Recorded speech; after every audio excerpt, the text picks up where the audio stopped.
இதுபோன்று இப்படி ஒரு வீடியோவை எவராலும் போட முடியாது.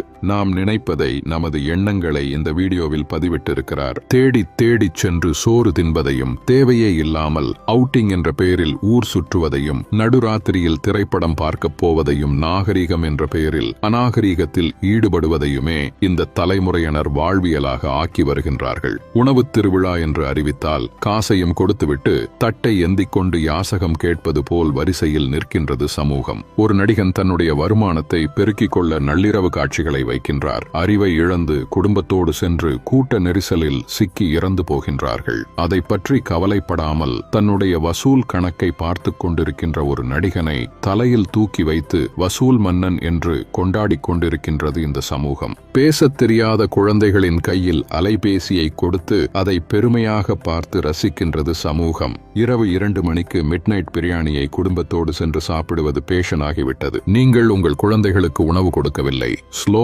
பாய்சன் கொடுக்கின்றீர்கள். உங்கள் தலைமுறையை மலடாக்குவதற்கு மருந்து கொடுத்துக் கொண்டிருக்கிறீர்கள். பிள்ளையை பெற்ற பெற்றோர்களே நம்மில் பலர் பிள்ளைகளை உருவாக்கவில்லை. நிறைய வருமானம் கொடுக்கும் ஜெர்சி மாடுகளை உருவாக்கி கொண்டிருக்கிறோம். உங்களில் எத்தனை பேரின் பிள்ளைகளுக்கு அறிமுகம் இல்லாத ஒரு மனிதரிடம் 10 நிமிடம் உரையாடத் தெரியும்? சொல்லிக் கொடுத்திருக்கின்றீர்களா? இனி சொல்லிக் கொடுங்கள். உங்களில் எத்தனை பேரின் பிள்ளைகளுக்கு தன்னம்பிக்கைக்கும் தலைக்கணத்திற்கும் உள்ள வேறுபாடு தெரியும்? சொல்லிக் கொடுத்திருக்கின்றீர்களா?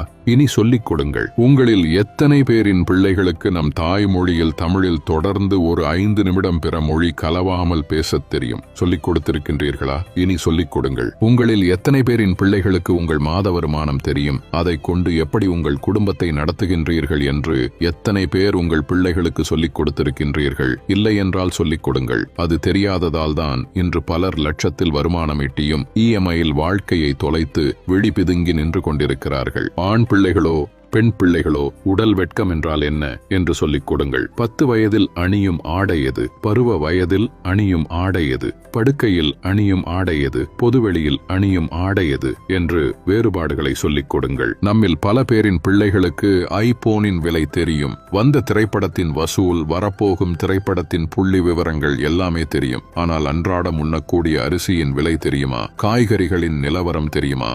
நம் பிள்ளைகளில் பலருக்கு பில்கேட்ஸை தெரியும், எலான் மஸ்கை தெரியும். ஆனால் நம் மொழிக்காக, இனத்தின் வளர்ச்சிக்காக இன்னுயிர் துறந்த தியாக வரலாறுகளை பற்றி தெரியுமா?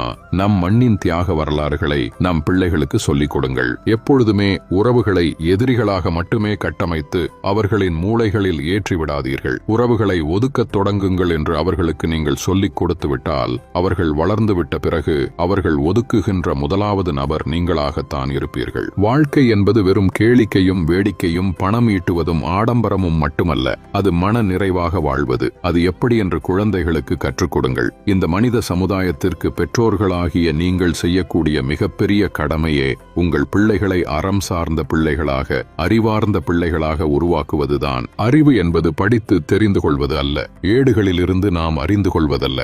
நாம் கற்றுக்கொண்ட அத்தனையும் நமது புத்திக்குள் இறங்கி அது என்னவாக வெளிவருகின்றது என்பதை பொறுத்ததுதான் அறிவு. சிந்திக்க தூண்டுவது அறிவு. தன்னுள் எழும் கேள்விகளுக்கு தானே விடை காண்பதுதான் அறிவு. அப்படிப்பட்ட அறிவை உங்கள் பிள்ளைகளுக்கு வழங்குங்கள். இந்த பதிவை முடிந்தவரை நிறைய நபர்களுக்கு பகிருங்கள். பெற்றோர்களாகிய நாம் நம் தலைமுறையினரை நல்வழிப்படுத்துவது நம் தலையாய கடமையாகும்.